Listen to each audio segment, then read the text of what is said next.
코로나19 백신 소식으로 이어가겠습니다. 이번 주 백신이 줄줄이 들어옵니다. 당장 내일은 모더나 백신 5만 5천 회분이 도착하고요. 미국에서 제공하는 얀센 100만 명분도 이번 주에 들어올 예정입니다. 이 백신들 누가 언제 맞게 되는 건지 자세한 내용 먼저 김서연 기자가 보도합니다.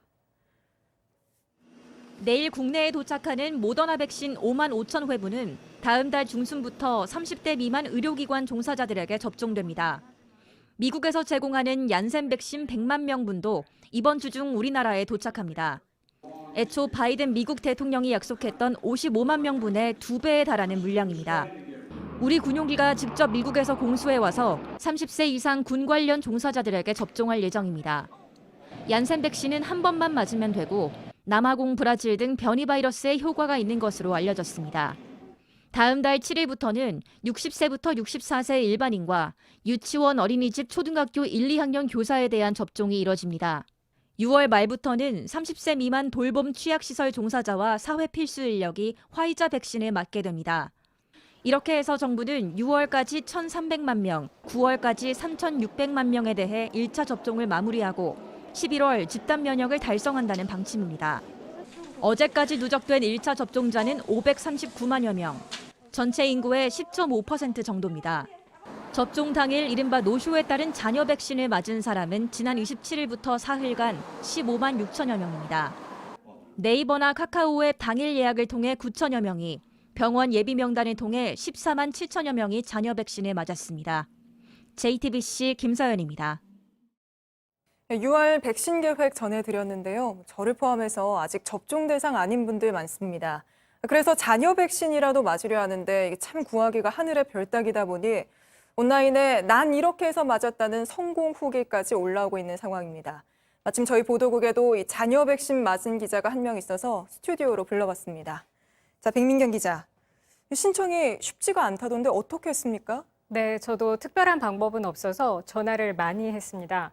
질병관리청에 백신을 취급하는 병원 명단이 있는데요. 여기 전화를 해보니 대체로 남는 게 없다거나 이미 대기 명단에 사람이 많다고 했습니다. 또 위에서부터 차례로 걸었더니 19번째 병원에서 2시간 후인데 확실히 올 수 있겠냐고 물었습니다. 네.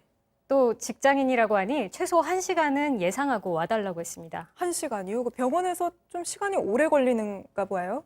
그보다는 사람마다 좀 다른 반응이 나타날 수 있기 때문인데요. 접종 자체는 시간이 별로 안 걸립니다. 대기실에 10명 정도가 다 함께 기다리고 있다가 한 명씩 진료실에서 짧게 문진을 받습니다. 나오면 또 다 함께 잠깐 대기하다가 한 명씩 접종하는 방식입니다. 대기실로 돌아오면 15분 알람이 맞춰져 있는 시계를 주는데 발진이 있거나 호흡곤란 등 중증 거부 반응이 대부분 이 시간 나타나기 때문입니다. 갑자기 쓰러지지 않을까 이런 걱정 때문에 보호자랑 같이 온 사람들도 있었습니다. 백 기자는 증상이 별로 없었나요? 젊을수록 불편한 반응이 온다고 하던데. 네, 저는 맞은 다음부터 2시간 간격으로 계속 체온을 쟀는데요. 맞고 나서 12시간 후인 한밤중에는 열이 나서 깰 정도였습니다. 이후 이틀 정도는 머리가 아프고 몸살이 나서 좀 쉬어야 했었는데 지금까지 별다른 이상은 없습니다. 또 접종을 맞고 나면 이렇게 부작용은 없는지 문자가 오는데요.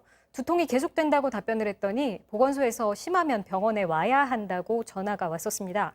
접종한 왼팔이 부어올랐다, 또 다리가 저릿하다, 반응이 사람마다 좀 다르다 보니 네. 충분히 쉴 수 있을 때까지 있는 게 좋겠습니다. 네.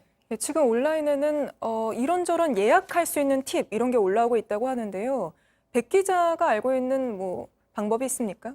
제가 특별한 팁을 드릴 수는 없고 이제 지난 27일부터 네이버와 카카오톡 앱에서 잔여 백신 신청을 할 수 있도록 하고 있는데 성공한 사람이 많지는 않습니다. 그러다 보니 이렇게 팁들이 좀 유행을 하는 것 같습니다. 바로 갈 수 있는 근처 병원에 전화를 하면서 계획을 한번 물어보고 또 앱을 활용해서 잔여 백신이 실제로 있는 곳을 체크하는 게 가장 빠를 것 같습니다. 또 이렇게 일과 시간을 내야 하다 보니 직장인들이 많은 회사 근처는 좀 어렵다라는 얘기가 있습니다. 주택가와 어르신이 많이 사는 동네가 상대적으로 백신을 빨리 맞을 수 있다라는 팁도 있었습니다. 네, 알겠습니다. 여기까지 듣겠습니다. 백민경 기자였습니다. 네, 한쪽에선 이렇게 코로나를 끝내려고 부지런히 잔여 백신까지 찾아 맞고 있는데 다른 한쪽에서는 노마스크 술판이 벌어졌습니다. 미국의 현충일 메모리얼 데이라고 해운대에 미군을 포함한 외국인 수천 명이 모인 겁니다. 조민준 기자입니다. 온라인에서 공유된 어젯밤 해운대 모습입니다. 곳곳에서 외국인들이 5명씩 넘게 모여 있습니다. 마스크는 턱에 걸치거나 아예 쓰지 않은 사람도 있습니다. 웃음소리와 함께 폭죽이 터지는 소리도 들립니다. 5월 마지막 주 월요일은 미국인들이 전쟁에서 숨진 이들을 기리는 메모리얼 데이입니다. 미국인 대부분이 이날 전후로 휴가를 가는데 이를 즐기기 위해 나온 것으로 알려졌습니다. 인원만 약 2천여 명으로 추정됩니다. 밤새 시민들은 불안에 떨어야 했습니다. 경찰이 기동 타격대 등을 동원해 해산시키려고 했지만 역부족이었습니다. 외국인들이 마스크 없이 폭죽 노래를 즐긴 건 이번이 처음이 아닙니다. 지난해 7월 미국 독립기념일에도 해운대에서는 수백 발의 폭죽이 터졌습니다. 당시 한 20대 미군은 시민을 향해 폭죽을 쐈다가 경찰에 붙잡히기도 했습니다. JTBC 조민주입니다. 국민 10명 중 4명이 백신을 다 맞은 미국에서는 연휴 풍경이 완전히 바뀌었습니다. 이렇게 해변과 관광지가 백신 맞고 마스크 벗은 여행객들로 가득 찼는데요. 여행객 수도 거의 코로나 이전으로 돌아갔다고 합니다. 워싱턴 임종주 특파원이 보도합니다. 주말 로스앤젤레스 공항은 몰려든 차량으로 북새통을 이뤘습니다. 이름난 해변과 관광지는 나들이객으로 크게 붐볐습니다. People were able to save a lot of money because they weren't traveling to work last year. And so they're going to places, they're staying longer and doing more things. 마스크 지침 완화 이후 처음 맞은 이번 현충일 연휴. 장거리 여행에 나선 미국인은 3,700만 명이 이르는 것으로 추산됩니다. 항공 여행객은 코로나 직전 해인 2019년 수준을 90%가량 회복했습니다. 해방감을 만끽하려는 일부 엇나간 승객의 일탈도 급증했습니다. 지난 일요일 사우스웨스트 항공에선 승무원이 승객에게 맞아 치아 2개가 부러지는 피해를 입었습니다. They seem to be almost angry before they step on board the aircraft, and they are verbally attacking flight attendants, calling them names. 그에 앞서 제트블루 여객기는 승객 난동으로 중간에 비상 착륙하기도 했습니다. Gesturing, stabbing motions towards the other passenger, and it was also observed erratic behavior and snorting a white substance. 미국 내 기내 난동 사건은 올해 들어 신고된 것만 2,500건에 이릅니다.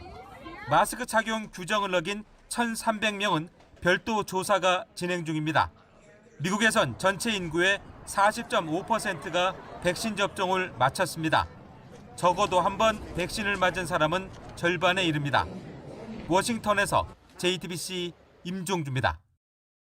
그런가 하면 프랑스에서는 코로나 때문에 1년 넘도록 열리지 않았던 대규모 콘서트가 개최됐습니다. 코로나 시대에 다닥다닥 붙어서 이렇게 떼창을 하는 실내 콘서트를 열어도 되는 건가 싶은데 일상으로 돌아가기 위해 철저히 계산해서 진행된 실험이었다고 합니다. 벌써부터 결과가 궁금한데요. 윤세민아 기자입니다. 프랑스 록밴드에 환호하는 사람들. 천장에서 쏟아지는 화려한 조명 아래 다닥다닥 붙어서 몸을 흔듭니다. 현지 시간 29일, 파리의 한 공연장에 5,000명의 관객이 꽉 들어찼습니다. 코로나19 확산으로 모든 실내 문화 행사가 취소됐던 지난해 봄 이후 14개월 만입니다. 사실 이날 콘서트는 일종의 거대한 실험이었습니다. 거리두기 없는 실내 행사를 다시 시작해도 되는지 확인하기 위해 파리 공립병원이 설계한 겁니다. 콘서트 전 사흘 연속 코로나19 진단검사에서 음성이 나온 7,500명이 선발됐고 이 중 5,000명이 콘서트장에, 2,500명은 집에 머물렀습니다. 어떤 집단이 코로나19에 더 많이 감염되는지 비교하기 위해서입니다. Alors déjà parce que j'aime bien Indochine et aussi parce que ça fait plus d'un an qu'on n'a pas eu de concert et ça fait toujours plaisir de participer à un concert et en plus on peut aider la science pour faire des tests etc. Du coup c'est bon pour les deux côtés et voilà. 결과는 다음 달 말쯤 나올 예정입니다. 지난 3월 스페인에서도 비슷한 실험이 열렸는데 여기에선 콘서트 참가와 코로나 감염은 관련이 없다는 결과가 나왔습니다. JTBC 윤세민입니다.